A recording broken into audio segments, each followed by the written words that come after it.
Hi అందరికీ welcome to my channel tech with Manoj. ముందుగా ఎవరైనా మన వీడియోని ఫస్ట్ టైం చూస్తుంటే తప్పకుండా లైక్ అండ్ సబ్స్క్రైబ్ చేయండి. అలాగే ముందుగా సబ్స్క్రైబ్ చేసుకున్న వాళ్ళందరికీ థ్యాంక్ యూ. ఇంకేమాత్రం లేట్ చేయకుండా ఇవాళ కంటెంట్లోకి వెళ్దాం.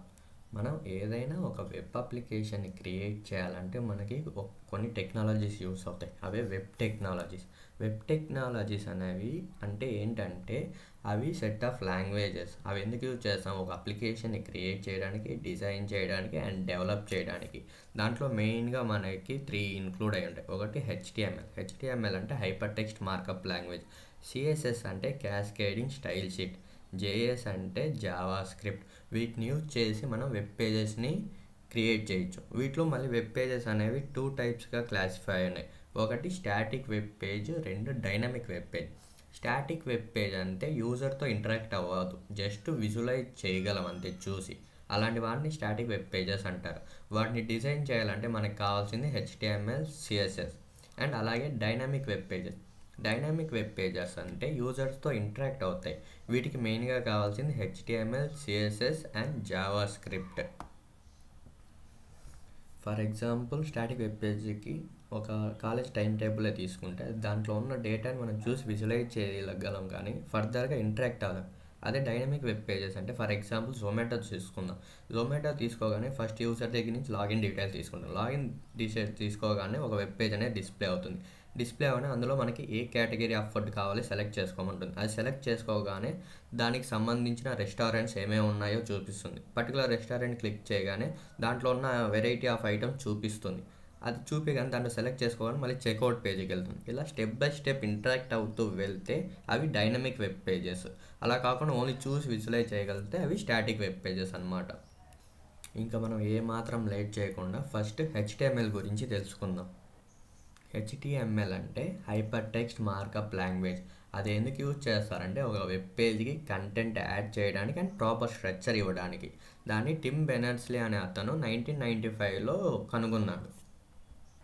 ఇప్పుడు హైపర్ టెక్స్ట్ అంటే ఏంటో చూద్దాం. హైపర్ టెక్స్ట్ అంటే ఒక వెబ్ పేజ్లో ఒక సెట్ ఆఫ్ లింక్స్ ఉంటాయి. దాని మీద క్లిక్ చేయగానే అది ఇంకో ప్లేస్ దగ్గరికి తీసుకెళ్తే అలాంటి టైప్ ఆఫ్ టెక్స్ట్ని హైపర్ టెక్స్ట్ అంటారు.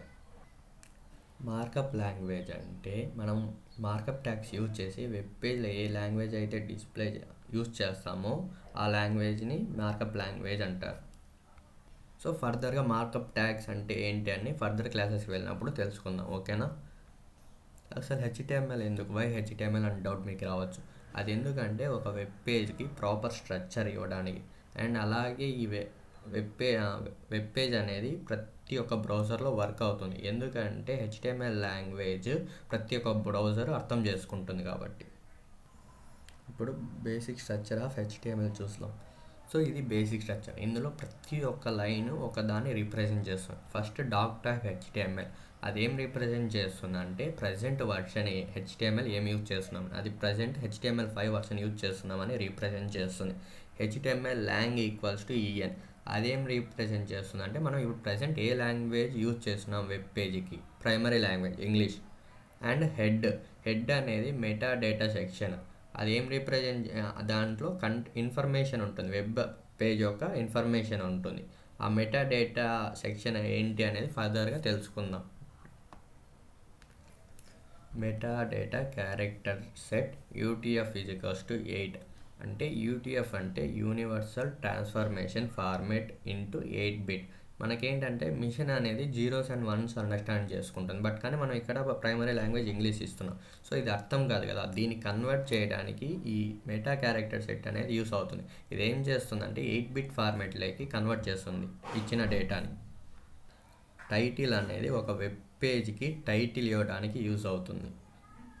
సో మనం ఒక వెబ్ పేజ్కి ఏం కంటెంట్ ఇవ్వాలనుకున్నా అది బాడీ సెక్షన్ లోపలే ఇవ్వాలి. బాడీ సెక్షన్ అనేది ఒక కంటెంట్ ఇవ్వడానికి యూజ్ చేస్తాం. మనం ప్రతిసారి బేసిక్ స్ట్రక్చర్ మొత్తం రాయని అవసరం లేదు. డైరెక్ట్గా మనము కంపైలర్లో ఒక షార్ట్ కట్ యూజ్ చేయొచ్చు. అది షిఫ్ట్ ప్లస్ ఎక్స్ప్లనేటరీ మార్క్. అది ఇవ్వగానే మనం ఎంటర్ ఇవ్వగానే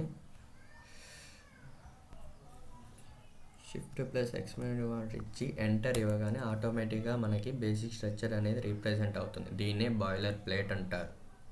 సో ఇవాళ వీడియోలో ఇంతవరకు తెలుసుకుందాం. రేపటి వీడియోలో మనం ట్యాగ్స్ గురించి అండ్ ఎలిమెంట్స్ గురించి తెలుసుకుందాం. అంతే, that's about today and thank you.